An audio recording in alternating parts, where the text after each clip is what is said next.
very quickly, I wanted to talk about kind of a downer for just a second.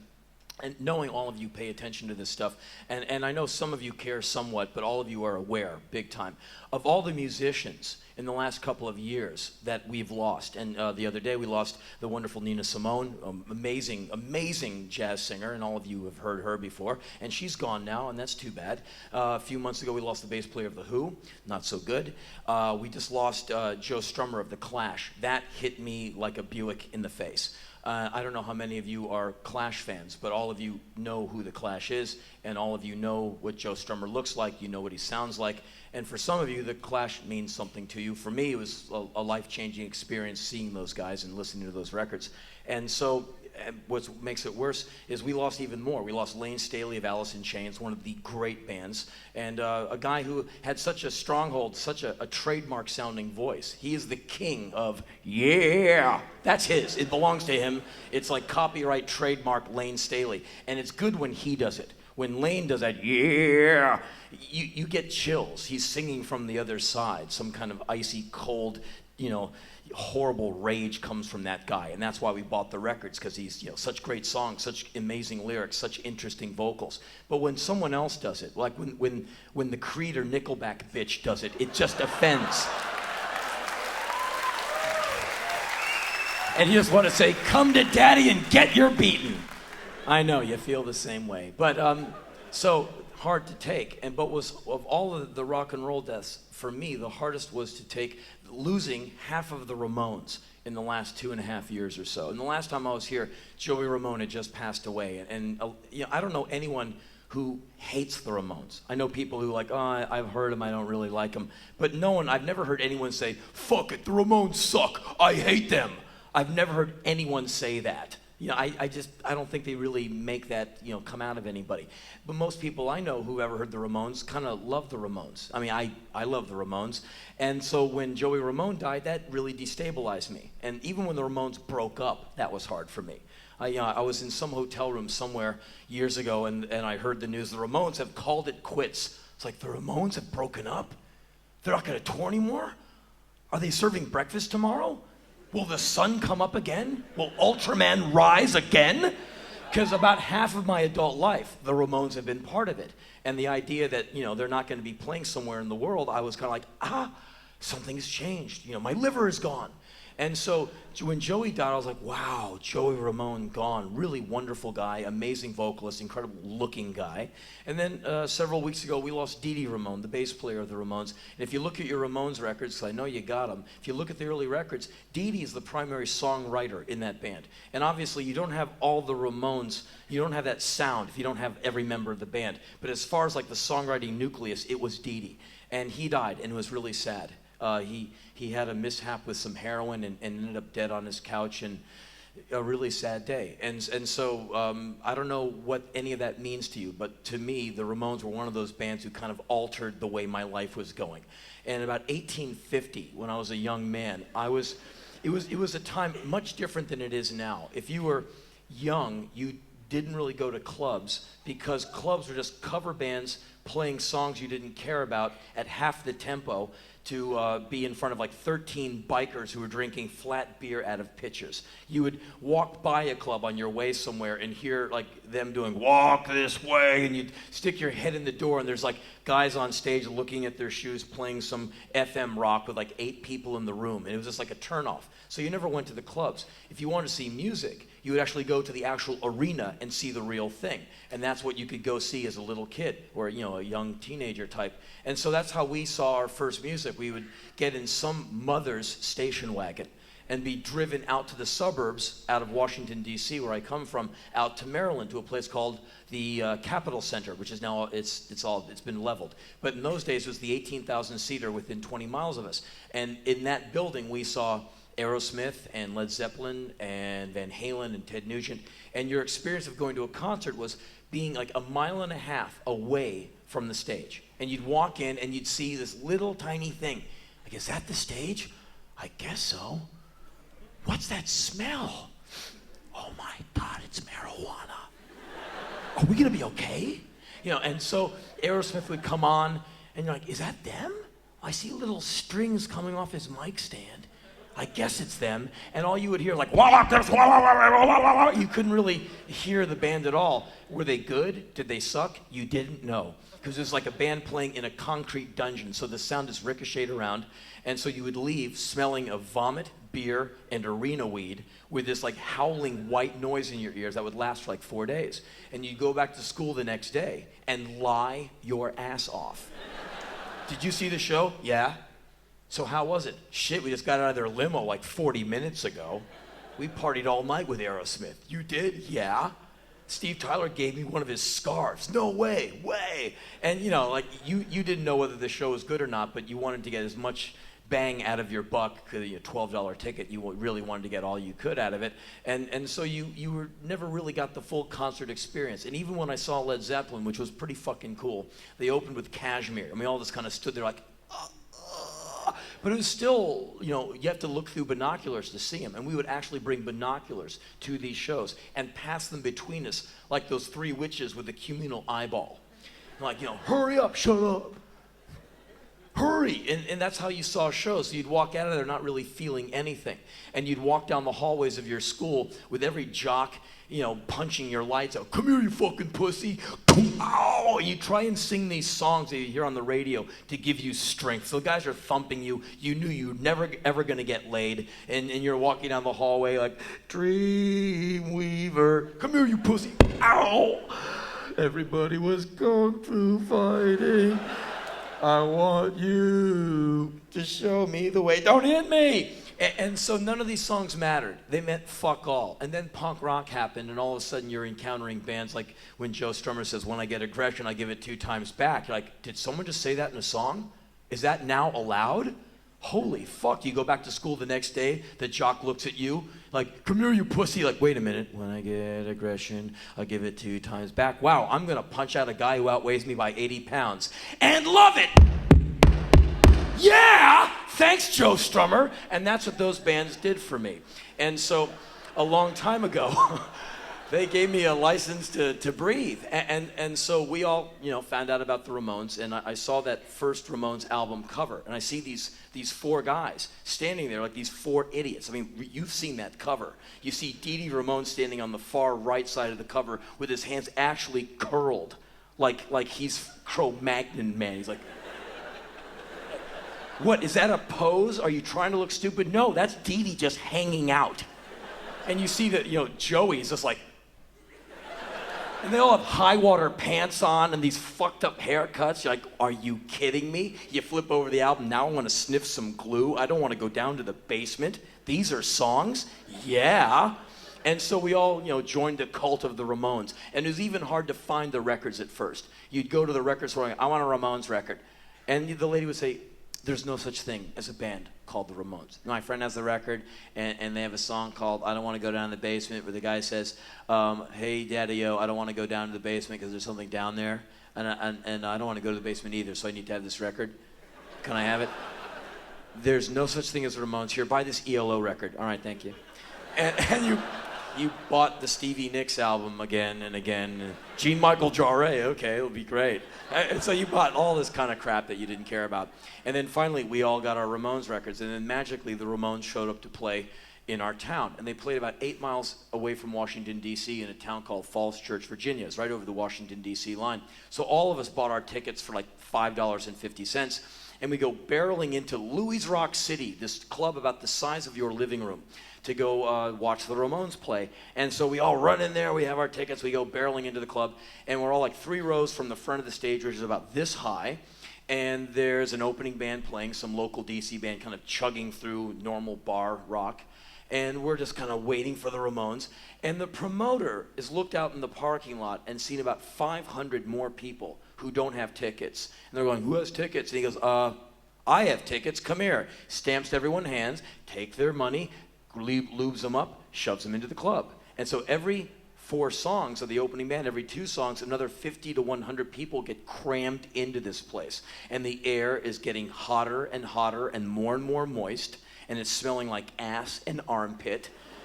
And all of you now have survived about 60 or 70 of those shows where by the time the lead band goes on, you realize it's going to be one of those simmering, hellish nights that you are barely going to be able to survive. And all of you have been through like many of those at this point. This was my first time. I had no idea what I was in for. So I'm standing there and more people are coming in. Every song, more people are being shoved into the club. And I'm getting, more and more pushed up front, pushed up front, pushed up front. Finally, my face is in a man's mullet. Or one of those real mullets, like, grown for years, a mullet, in years in the making. And so I'm kind of breathing on this man's neck. And big fella, he turns and goes, "Cut the shit." And you know me, total Boy Scout. "Well, sir, there's nowhere else for me to go. I'm sorry for my close proximity." "Cut the shit or I'll kick your ass." "Right, of course. Well, I'll just breathe on myself, and I'll watch the Ramones by staring at the ground. And I'll just stand here, and this will be my little spot." Because, your personal space is like getting invaded upon by people getting shoved in. And so like one more song goes by, and all of a sudden I feel something lightly kind of graze the upper ridge of my young, supple ass cheeks. Something is delicately probing my ass crack area. Now, your ass is able to read items by just rubbing itself on them. Like, we could line up a few items on a flat surface. You could go like, orange, car keys, ancient Rome, man's package. And that's what was grinding into my ass. So this man's package was grinding into my ass crack because he was getting shoved into me. And so when a man's package gets kind of shoved into your ass crack and you're not really ready for that, it's not really why I went to go see the Ramones. And so my natural reaction was like, "Whoa, hey!" And I went right into Mullet Man's ass crack. And not subtly either. I went like right for it, like bam, "Hey, how you doing?" And what's intense is how well those two parts fit together. It's like meant to be. And so I'm like, wham, I'm right in there. And my natural reaction is like, "Whoa!" And I get away from him by moving my ass backwards at like 80 miles an hour. And I go right into the package of the man behind me. And he's like, "Ah!" And he gets away from my ass by moving backwards, and he slams his ass into the package of the man behind him. And this is body language, is it not? And so when you go slamming your ass into a man's package, you're basically saying, "Hi, my name's Henry, and I'm into long walks in the park. I'm an Aquarian, so I'm kind of crazy. What's your name?" And so the guy's like, "Ah!" And so within 2 songs, the entire front row, the first 5 rows, are these bellowing men having this denim-clad menage a trois. We're like, "Ah, ooh, ooh, ooh." The opening band thinks it's something they're doing. So they're like, "Check it out, we're rocking tonight." It's like, "Ooh, ooh, ooh, ooh." So it's a bunch of guys getting to know each other. It's no big deal. And so finally, it's time for the band to be done, and then there's like half an hour while the Ramones road crew comes out and sets up the stage, and we're all standing there. You can barely breathe. Like, and then you realize, the ass armpit cloud is you. It's your sweat. It's gonna be one of those nights, I guess. I'm not gonna be able to breathe, but that's okay. The Ramones are gonna be here, and I'm gonna have a great time in the Mullet Man, and everything is just great. And the Ramones walk on stage. Now, you have to remember that I am, at this point, a veteran of a handful of arena rock shows. So for me, the rock star experience is seeing them from like a mile away. All of a sudden, I am standing there, and Dee Dee Ramone, I was standing right about there. Dee Dee Ramone walks right there and plugs his bass in. I couldn't exactly reach over and touch his foot, but I was close enough to where if I just said, "Hey, Dee Dee," he would have heard me. And so I cannot believe I'm this close to a Ramone. I'm like, holy fucking Dee Dee Ramone. And I'm like, I was starstruck. I admit it. I was floored. Like, whoa, fucking, they're here. I'm really gonna see the Ramones. I couldn't believe it. Johnny Ramone walks out with that great bowl haircut gone oh so wrong. It's like they put a bowl on his head, but the bowl slipped and they just cut away. So he's got this hair cave with a nose coming out. You know, you've seen him. The look is amazing. And he plugs in his guitar. I'm like, holy shit, that's Johnny Ramone. Yeah. And then Joey walks out, and it was amazing. Joey Ramone, like 6'9", 80 pounds, dripping wet. His upper legs are like this. He's like kindling. He's got no bones in his body. His bones are like Oscar Mayer wieners. He's like made out of rubber. He's like an amphibious creature in jeans and a leather jacket. He's got like his dyed black hair, those Coke bottle purple glasses on. He looks just like he does on the cover of the record. He comes walking out, and everyone's like, whoa. And he has the weirdest skin on his face. It's like this lunar landscape rubber, so where you kind of want to pull it back, like what a weird looking guy. He better be a singer in a band.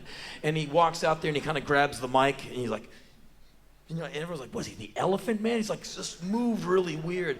And we're used to bands coming out on stage and doing like the 5 minutes about how much they love us and they want to know if there's any ladies in the house tonight who want to rock and roll or whatever. Like, hello, Lago, Maryland. We're waiting for that with the Ramones. You don't get that shit with the Ramones. All you get with the Ramones is why you showed up to see the band. They're only there to give you the music. And so Joey Ramone walks out there and goes, good evening, we're the Ramones. Take it, Dee Dee. What did they for? I've never recovered. I have never recovered from that.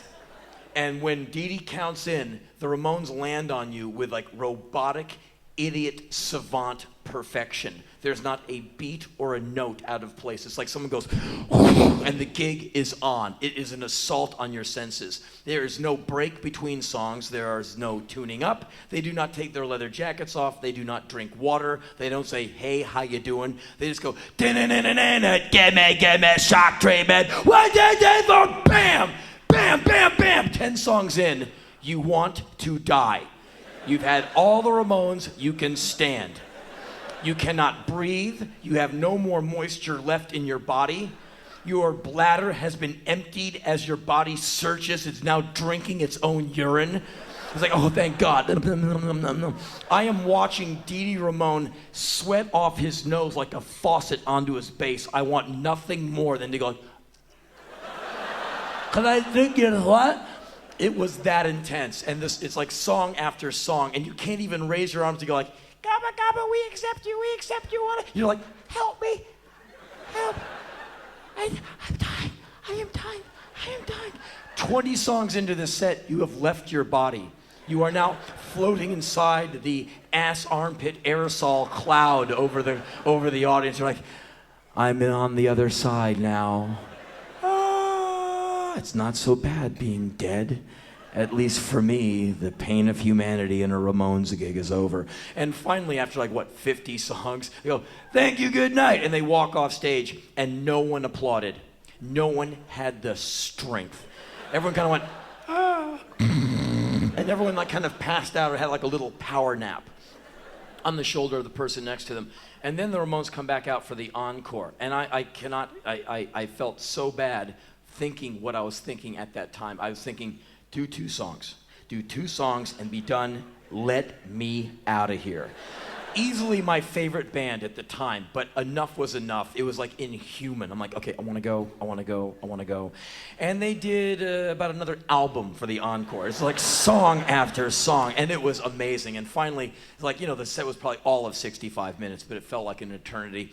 And they said, thank you, good night. And they walked off stage. No one could leave. No one could separate themselves from the person around them. We had glued ourselves together with sweat. And so there I am. Could someone pull me away, please? And burly men had to come delaminate us we're Velcroed.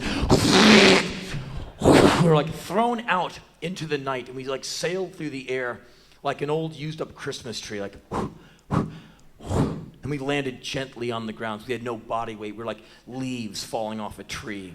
And there we were, scattered like punk rock tortilla chips, flat and useless, dry.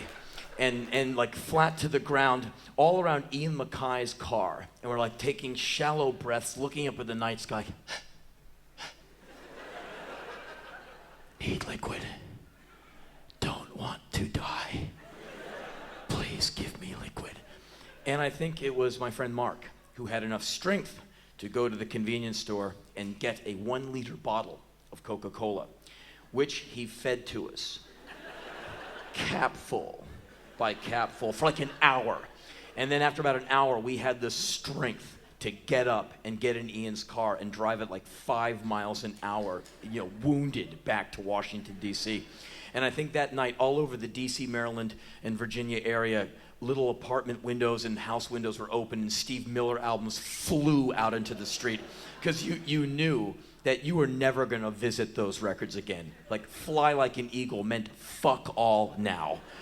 And you remember that age. Someone asked you, what are you going to do with the rest of your life? That is the most impossible question to answer at that age. Even though you want to be an astronaut, you want to be this, you want to be that. Someone goes, what do you do with the rest of your life? You're like, fuck, that's a good question. I have no idea. After seeing that show, I still didn't know what I wanted to do with my life, but I kind of had an idea that I was not going to end up remotely like my parents. I came out of that going, let's see, a banker? No. Insurance agent? No. I'm not putting those jobs down. I'm just saying after that show, I kind of went, well, if I was going this way, now that I've seen the Ramones, and everyone in that car that was at that show that drove home in Ian's car, every single one of those people was in a band within a year. And some of those people are still playing music. And some of the people in that car are people that a lot of people in this room have bought records of. And so that was a pretty decisive fucking moment. And so when you lose people like Dee Dee and Joey Ramone, it's, I don't know about you, for me it was really hard. I felt like someone had taken some of my best friends away. And I can't really call these people friends. I met them once or twice, shook the hand, and that was about it. But, I felt very close to these people. And what was, kind of on a corny tangent of this, you throw out all these records because now you've seen the new shit and all the stuff you liked the day before now sucks. And then years later, when you become a little older and a little less judgmental before your mean 40 phase kicks in, you see that all that music you liked a long time ago was really fucking good. And you skulk into record stores to attempt to buy your past back on CD. That's what I did. I got some money. I go walking in, trench coat, the glasses with the rubber nose and the mustache, and I take this stack of CDs of stuff that I really like to listen to, but I threw out because it was too lame to listen to, and I shove it up, and the guy pulls the fake nose off me and goes, "Wow, you're Henry Rollins." And a few people in the record store turn around, "Henry Rollins? Oh my God, look at him. He's so short. Check it out. Fuck, he's so great. I just kind of want to hug him. Look at him. He's like, you put him in your pocket." And so the guy has to start broadcasting every CD I bought. "Wow, I can't believe you like Boston. Would you just shut the fuck up and put it in a bag? Toto? Shh. Chicago 1, Chicago 2, Chicago 3, Chicago 4. Chicago 4? No one buys Chicago 4. You buy Chicago 4, you get a free case of herpes. Ha ha ha ha ha. Just put it in a bag. Captain and Tennille. Shh, shh. Yes, I love all this shit. Fuck you, okay?" So anyway, yes, that happened. Thanks.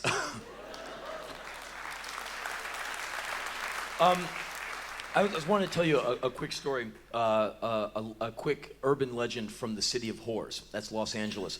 And that's the city I live in between tours. I cannot recommend Los Angeles to anyone because you showed up to see me tonight. Therefore, I love you unconditionally. And as someone who loves you unconditionally, I must recommend that you stay out of Los Angeles unless you are there on the most urgent business needs. If you're going there for a vacation, go somewhere else. It is a polluted hellhole covered with used condoms, dried pools of blood, and expended bullet casings. If you're not careful, they will give you a boob job in your sleep and make you a CEO of a rotting major label, and you will be dead or disenfranchised or fired or dropped in a year and a half. Stay away. you will never have a friend in Los Angeles. Even I will shoot you if you come on my front lawn, okay? You do not have any friends there. It's a business capital. You go there, you make a pile, and you leave. And the only relationships you have with people is money. It's like that one gets 15% of you, that one gets 10% of your action, and that's that thing that keeps you together. That's the glue of your relationship, is the money. And so I spend a little bit of time there between tours. I have no good excuse as to why I live in Los Angeles. It's kind of where my modem ended up years ago, and I got no good excuse. One fine day, I will move back east to the land of zero bullshit and deciduous trees and seasons, where fuck you means fuck you, where fuck you in LA kind of means you're hired. And case in point. So every once in a while, I am in Los Angeles. I have an agent. She gets me movie parts. I call her Agent Woman. She calls me 15% of your action boy, and that is our relationship. And so when I come off the road, I will find 1 to 5 scripts waiting for me on my desk at my little book company. And I go in there and I look at the scripts, and it's usually the same thing. You're going to be a policeman, you say fuck a lot, and you get killed. And I throw it out.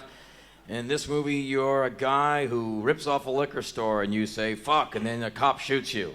Okay, throw it out.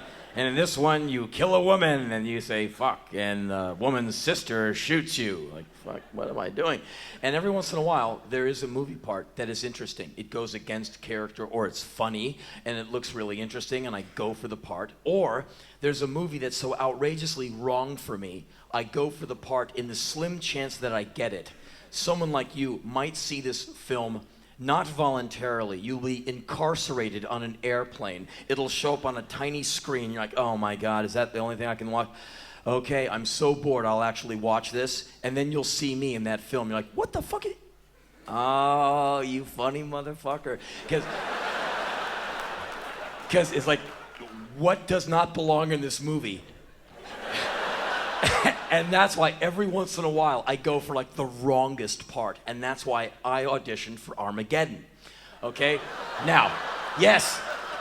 Now, there's like 8 of you who actually voluntarily saw that film. But the rest of you are like, ow, okay, I'll watch it. Okay. For those of you who have not seen Armageddon, I have not seen Armageddon, but I know the basic plot. A meteor is hurtling towards planet Earth, and it's going to break it into little bits. And the only person who can save the planet is Bruce Willis. This makes perfect sense. And so he needs to employ his staff of worthy constituents, rock hounds they're called, to go to this meteor and blow it apart before it reaches planet Earth. And so there's some employment for his team. And there is a scene they want me to audition. It's like page 32 of the script, which I go to, I tear it out, I throw the script out. I'm only interested in the 1 page. If you think I'm going to read the entire script, you are out of your fucking mind.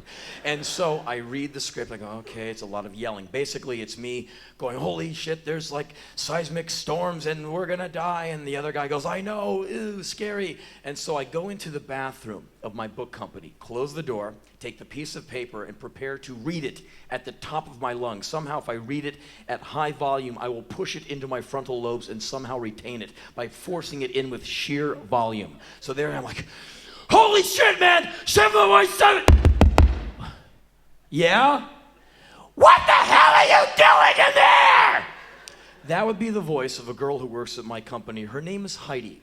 Heidi never speaks to me. She only yells. She has never called me by the name Henry. She only calls me either freak or ass. What the hell are you doing in there, you freak? I'm doing a Hollywood thing. Well, shut up! I'm PMSing! She's always PMSing. It's like, I own this house, you know. Shut up, you ass! You're my employee. Shut up! All right, whatever you say.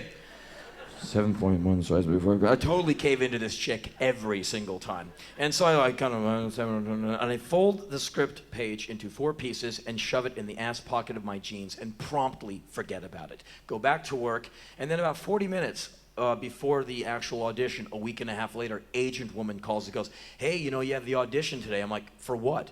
for Armageddon. Oh, yeah, that's that thing that's been sweating against my ass cheek in traffic for the last week and a half. I go, well, when is the audition? She goes, you dummy, I thought you were in traffic right now. You gotta go. And so I get in the car and I go like on my rear two wheels over to Sony.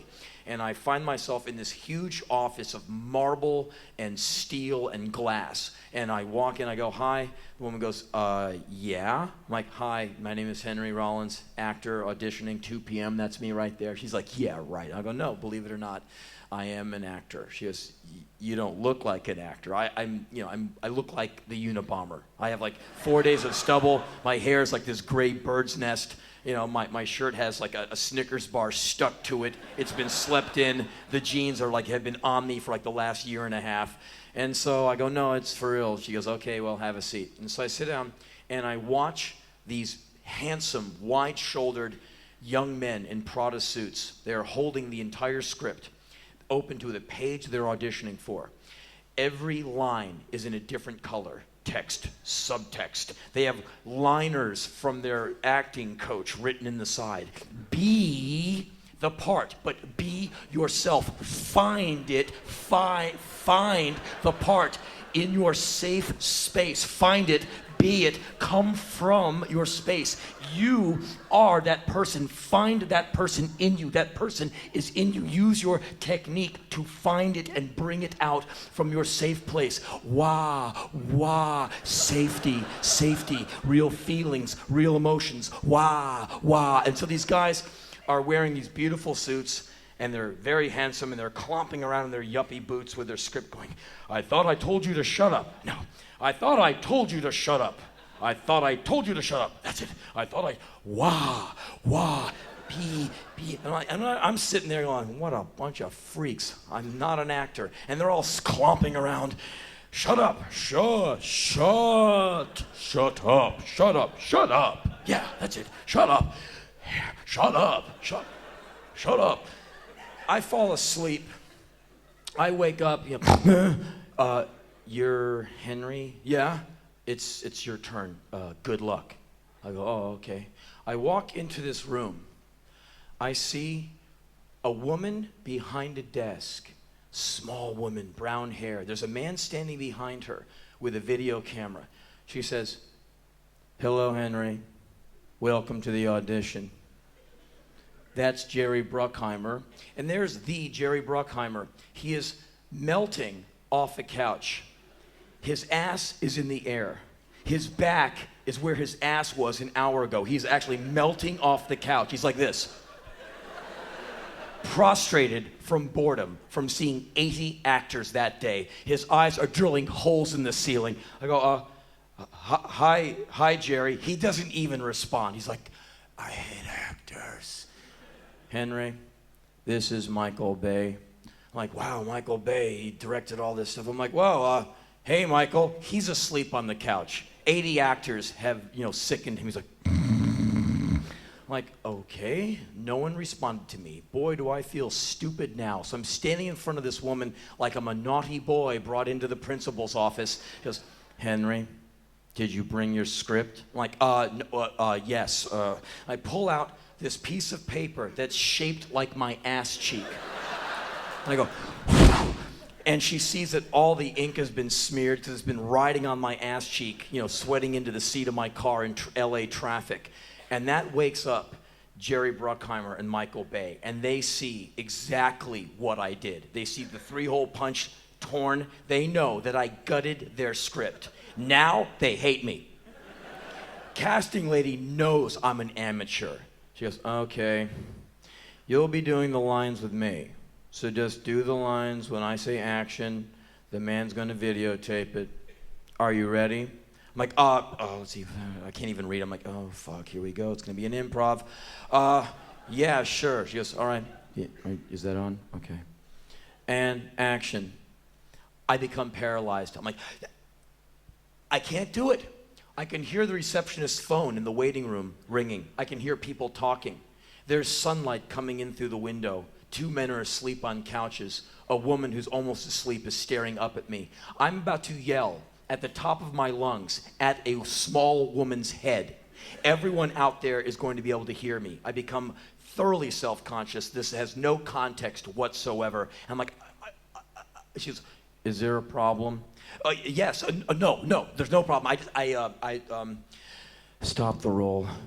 You do know how to do an audition, don't you? Yes, of course. Yeah, yes. Just say action. I'm ready. I'm very sorry. Sorry, you guys. I'm very sorry. Roll it. And action, Henry.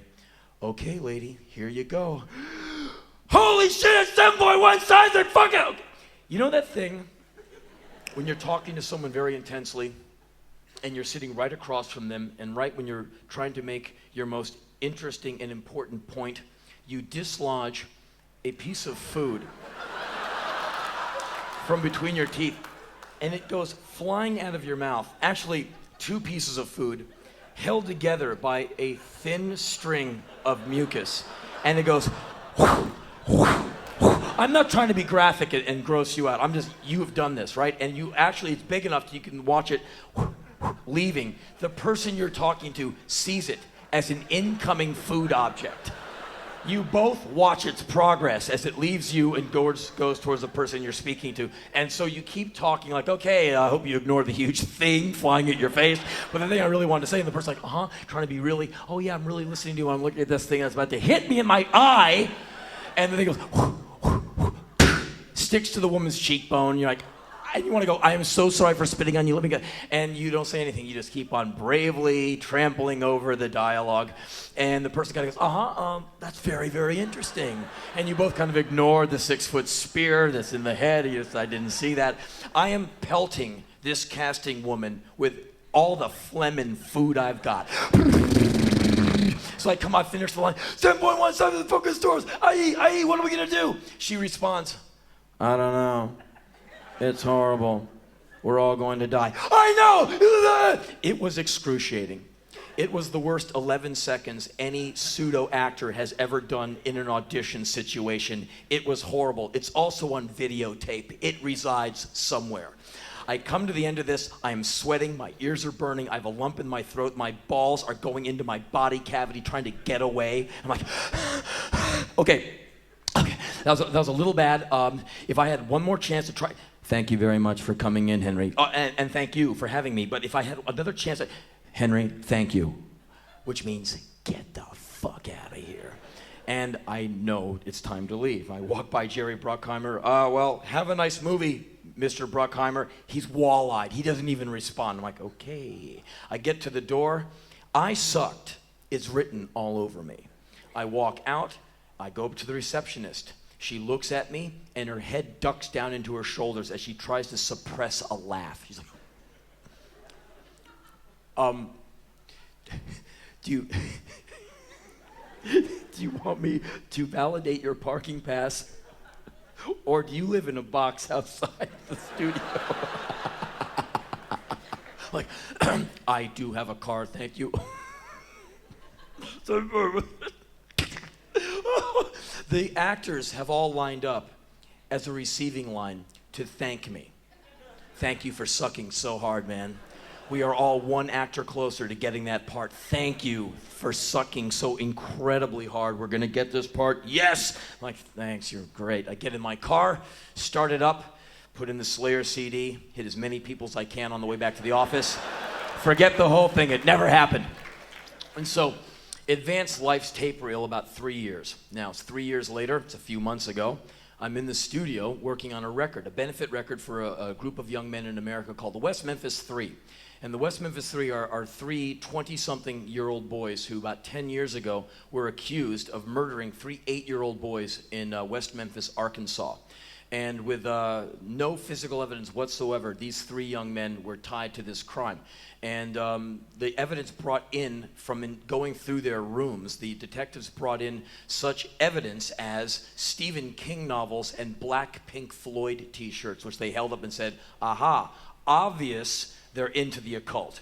Black t-shirts, and the jury went, oh, I know, buddy, I know. These are the same people who now call French fries freedom fries, okay? And so these 3 young men 2 of them got a life sentence and 1 got a death sentence. And there's many, many people who are in vigorous disagreement with this verdict. They are, in fact, completely innocent of murder and anything else. They never met these 3 poor little boys who got murdered. They never saw them. And so they're in jail. And there's a lot of people like Tom Waits, Pearl Jam, Bad Religion, a lot of bands who are giving this case a lot of lip service, donating money from benefits. And me and my guys, we wanted to help them out to bring notoriety to the case and bring them some money for their lawyers to process information. And so we went into the studio to make a record, which is it's called Rise Above. It's 24 Black Flag songs to benefit the West Memphis 3. And what we did is we cracked out a bunch of ancient Black Flag songs written by Greg Ginn and Chuck Dukowski, and we got a bunch of really kick-ass rock and roll singers to come in and sing on it. So you've got Iggy Pop singing a Black Flag song. It's incredible. Hank Williams III, Lemmy, fucking amazing. Ice-T, Chuck D, all kinds of people. Mike Patton's on this thing. It's a really cool record. Tom Araya from Slayer goes in there, like 2 takes, fucking destroys it. Really good. So anyway, this was a very hard and heavy rock to push over the hill. And now we're rounding third, heading for home. We're in final mixing phase. And we have 3 days to do about 6 days worth of mixing. And so we're working at a frenzied pace against a deadline. And so I am standing on our engineer's shoulders. I'm standing on Cliff's shoulders with a wooden spoon. And I am beating him in his head, trying to get him to hurry up. He's like, "Why are you hitting me? Mix faster, you bastard, mix faster." And while I'm beating him with a spoon, the phone rings. I put the spoon down and I pick up the phone. It's the agent. She goes, "Henry, hey." I'm like, "Hey, it's Agent Woman. I'm making a record. You got to not call here." She goes, "Guess what? You have an audition today." I go, "No, I don't. I have a record to make and I'm serious as a heart attack. You got to go." She goes, No. I just faxed over a road map and the lines and the meeting time and place to the fax machine at the studio you're at. If you get in your car now, you'll just be able to make it. I said, "Lady, I'm not doing an audition. I'm making a record. I gotta go. Goodbye." And I hang up the phone. I pick up the spoon and start beating Cliff over the head. And he goes, "Ow, ow, what was that?" I go, "I don't know. Hollywood lady wants me to do an audition. How weak." And so I go back to beating on Cliff. And so 24 hours later, the phone rings again. We've been sleeping in the studio, eating Snickers bars, drinking coffee, and looking insane. And so I'm beating Cliff the next day with a spoon. And the phone rings again. It's Agent Woman. She goes, "Guess what? I managed to get you one more shot at that audition, because I know you didn't go yesterday." I went, "Lady, we're making a record. I can't go to the audition." She said, "If I were you, I would go." And she got very cold. And you realize this is not show friends, it's show business. I went, "Oh, I see. I hear the coldness in your voice, Agent Woman. Are you basically saying if I don't go to this audition, you take my card from your Rolodex and put it all the way in the back where it sits next to Corey Feldman's, and it's over for me?" She went, "That could happen." I said, "So if I'm smart, I go to this audition so you don't forget me." She goes, "That's what I would do if I were you." I went, "Okay." And you know, that's how I am with women. They tell me what to do, and for some reason I just do everything women tell me to. It's too many years of Heidi yelling at me. And so I give Cliff the spoon. He goes, "What do you give me the spoon for?" I go, "Hit me." It's like, "Why?" I said, "I'm going to go do that audition." He's like, "You're leaving the studio to go do an audition?" I'm like, "Yeah." He's like, "Come here." So he starts whipping me with a spoon. So I run to the office. I get the line of dialogue. I get the page with the road map, and I get in my car, and I have to go 30 miles to Santa Monica, California. At every red light, I'm looking at these lines. Okay, I put it on the seat. I go into a huge building somewhere in Santa Monica. I walk in 5 minutes before the audition, and it's this beautiful, gleaming marble, glass, steel structure with handsome men in Prada suits walking around with scripts going like, "I thought I told you to shut up. I thought I told you to shut up." And I walk in there looking like the Unabomber. I look so bad. I look like ass. And I walk in, I go, "Hi, H. Rollins, actor, 2 p.m. Don't give me any shit about if I'm picking up or dropping off." The woman was like, "Oh, okay. Well, the director and the producer just went to lunch. Would you mind waiting an hour and a half?" I'm like, "No, I wouldn't mind at all. That would be fantastic. I really want to get my day fucked over by a Hollywood audition." "No, that's fantastic. An hour and a half, can you make it 2? The woman's like, "Well, we'll try and get you in as quickly as possible." I'm like, "Fine." I fall asleep on the couch. Someone nudges me. "You're Henry?" I'm like, "Yeah. It's time. Good luck." I walk into this room. I have no idea who's in there. I walk in. I look on this couch. There's a man melting off the couch. His ass is in the air, and his back is where his ass was an hour ago. Ladies and gentlemen, it's Jerry Bruckheimer 3 years later. I'm like, oh no, not that fucking guy. I look over there, there's Michael Bay asleep on a couch. I'm like, oh no, it's the Armageddon guys. I remember these guys. I made a fool of myself in front of these guys, and I walk in, I realize it's one of their movies. I'm like, oh no. And I realize I'm not getting the part in this film, but you know something? They're gonna remember me. Now they'll remember me, because this time I'm getting a little payback. Now, the last time Jerry wouldn't talk to me, he's gonna talk to me this time. So I walk over, and I put my hand on his breastbone. Hey, Jerry, good to see you again, man. How you doing? He has nowhere to go. He's like, does not want to deal with me. I go, good to see you, man. I start walking over towards Michael Bay, who now cuts off the angle. He gets up off the couch. Hey, man, how you doing? I'm like, good to see you, man. He's like, hey, wow, okay, well, what did you think of the script? I didn't get the script. I got this one page, which I read once. Okay, well, great.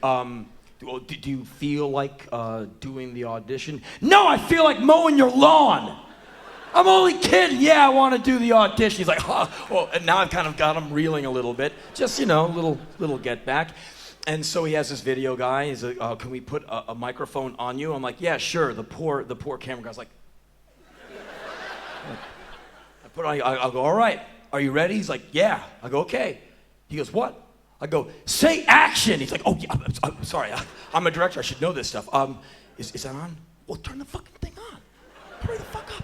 Okay, and action, Henry. And I kind of go, blah, blah, blah, blah, blah. There, have a nice film. I give the mic back to the guy, and I go storming out of the room to get back in traffic, to go back to the studio so Cliff can beat me with a spoon. And I get to the door, and I hear a voice behind me say, hey, Henry, wait a minute. It's Michael Bay. I go, yeah? He goes, would you come back here for a second? I go, yeah, sure, Chief. What do you want? He goes, would you do that line one more time, arms crossed, looking right down the barrel of the lens? I went, yeah, sure, whatever you say. Take the mic back, look at the script, and he goes, I'm like, He goes, and action. I go, blah, blah, blah, blah, blah, blah, blah. Have a delightful fucking film. I gotta go. And I just leave. I had enough of my day wasted. I got a record to make to get some young kids out of jail. And so I'm on a man on a mission. And so I walk out of there into the reception area, and the receptionist looks at me and she's like, whew, wow, let me validate your parking pass. I'm like, all right. A little fuck you gets you some respect. And I'm like, okay. And so she goes ka-chunk, and she validates the pass, and all the actors are looking at me like, I'm like, wow, whatever. And so I get in my car, put the Slayer CD in, drive it into many pedestrians as I can, go back to the studio, get wailed on with a wooden spoon by Cliff. And 2 days later, I'm in England working on something else. I'm doing a TV show over there. And I go into the production office to get my mail via, the internet. And so I get a letter from my manager, an email from my manager. It goes, Dear Henry, you self-important, self-obsessed, misanthropic, 40-something has-been. Mr. I'm making a record to the West Memphis 3. I can't think of anything else. I have to call my agent woman a bitch and hang up the phone in her face and get dragged kicking and screaming to a Hollywood audition and complain the whole time. What's making a record? They gave you the part, you asshole. So there's a lot of people in this movie, maybe half of you are in it. I don't know how you got in. I basically fuck you'd my way into Bad Boys 2. Very strange. Yeah, so I basically kind of went, whoops, and got in this film. And they said, here's the part. I was like, okay. And, be careful of what you ask for. So I got in the film, and I finished this TV show in England. I basically flew right to Miami to do this movie, and I am the head of a tactical narcotics team squad in this movie. And the tactical narcotics team in America, they are the guys who actually knock the door down and go in and get shot at. SWAT teams cover these guys. They are the real adrenalized cowboys of the American police force. They are incredibly real, and they are like psychos, and they're a real deal. And so in this movie, Miami, and we're shooting in Miami, Miami has the toughest TNT guys in America. They're the ones who train the rest of the American TNT people. They're elite 12 guys who are in this movie. In the film, I am their boss. This is hilarious. They are all like 230 pounds of fatless steel. They've all killed people. They can rappel upside down with a knife in their teeth, kill half your family. You'll never know. They are like polite, like, you know, like guys who fly stealth bombers, like, how do you do? My name is blah, blah, blah. And you're like, uh-huh. They have like a kill factor of like 10 million or something. And for them, their uniform is their clothing. It's their uniform. When I put their shit on, it's a costume. And so I come out wearing their stuff. I come out of my trailer not knowing how to put any of it on. I have that thigh holster, you know, with the gun, like, come here, asshole. I've got the butt of the gun underneath my balls because I can't put it on right. I'm like, ow, ow. I've got the flak vest on my head. I can't do any of it. I'm like, hey, how you doing? And they have to take me like an 8-year-old about to go out into the snow where the mom goes, come here, you, arrange you. And they're like, hold still, man. I'm like, okay. And they're like, and I try and have the rifle on the strap going like that Black Hawk Down look, like they do. They're kind of sitting there with a rifle. I'm like choking myself because I have the strap around my neck. And they're like, what are you doing, man? You're turning purple. And they put it on right, and all of a sudden, I kind of look like them, but I'm like half their body weight. And I've never shot anything more than a BB gun. So I'm kind of like, I'm hanging out. And every day on the set, I'm hanging out with these guys, and you know, I'm getting to talk to them. They're very nice guys. I'm having lunch with them, and they start talking shop, as you do with your friends. If you are part of some kind of team, you talk about the game. If you make hamburgers for a living, you talk about hamburgers or whatever. These guys kick the shit out of people for a living, and they talk about that at dinner. And so I'm sitting with these guys every night, and they're like, oh, remember when that fucking guy shot at you twice with an AK-47? Man, didn't that shit hurt? Oh, fuck yeah, man. I had a bruise on my rib for like 4 days. I'm like, someone shot at you with an AK-47? Guy's like, yeah. I'm like, holy shit, what year was that? The guy looks at me like, that was Tuesday, man. 2 days before I came on this film. And you realize this is just kind of how they're living. And one of the guys, his name is Chuck, but they call him the Silverback because he so resembles a gorilla. He is about 5 feet 8 inches tall, 5 feet 5 inches wide, about 265 pounds of fatless black steel, shaved head. He looks utterly terrifying. You look at him and you wonder why anyone does anything illegal in the world. All you have to do is like put him anywhere, and everyone who's a bad guy will apologize and run to jail just so he won't touch them. So he's like this, he is terrifying. And they call him the Silverback, and I called him Sir. And he's one of these guys, he's like, you know, his ass comes out to here because his legs are so huge, he could throw you across the street. I mean, he is that intense. And before he was in TNT, he worked at the Stark Penitentiary, where Ted Bundy got electrified. And he's the guy who takes you out of your cell to take you to your execution. Because apparently people who are doing the dead man walking thing, they don't want to come out of the cell. They kind of plant themselves and they hold on. It takes like 6 people to get them out. Chuck walks in and the guy goes, no, go die. Okay. And the guy just gets up and goes. And this was his job, to basically walk in and go, like, time to go. And the guy goes, no, I'm not going. Okay. I'll go die now. Just don't hit me anymore. And that was Chuck's job. And he's one of these guys who's like massively huge and totally terrifying. And he has this really interesting voice. So I asked him one time, I said, okay, so you go in through the door and Scarface is there. What happens? I punch the door with my fist. The door hits the ground, and I go inside. Now, if you're sitting on the couch, I'll say to you one time, put your hands in the air. If you don't put your hands in the air, you wake up in intensive care with a straw coming out of your face. I go, why? Because I know you heard me. I know you heard me. And that's how this guy talks. And when he's speaking, you're trying to... But you don't want to anger the silverback, because he'll just kind of go like, and that was your head. And so these are the people I'm dealing with on a day-to-day basis. And so I did the movie. We did many amazing scenes where we're going to rescue Will Smith and Martin Lawrence from the wrath of KKK men. What is happening? What's going on? There's a fucking airplane landing on the roof. Did you hear that sound?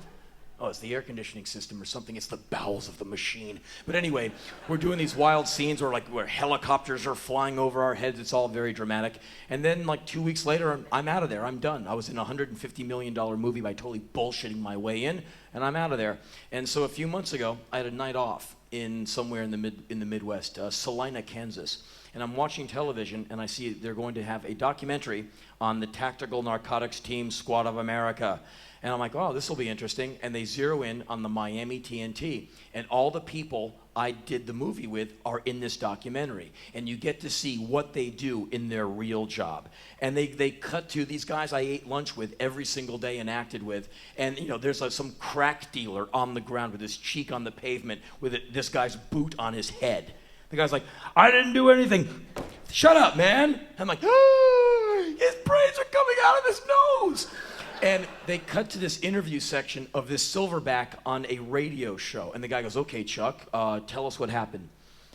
I went up to the subject, and he raised a handgun to chest level. And then what did you do? I shot him with a 12-gauge shotgun. And then what happened? He fell to the ground. And then what happened? He got up again and raised his handgun to chest level. Then what did you do? I shot him 2 more times with a 12-gauge shotgun. And then what happened? He died. I was like, I know that guy. And so it was a weird summer, to say the least. And so there's that. So you're almost done with me. Soon the blood will be returning to your ass cheeks.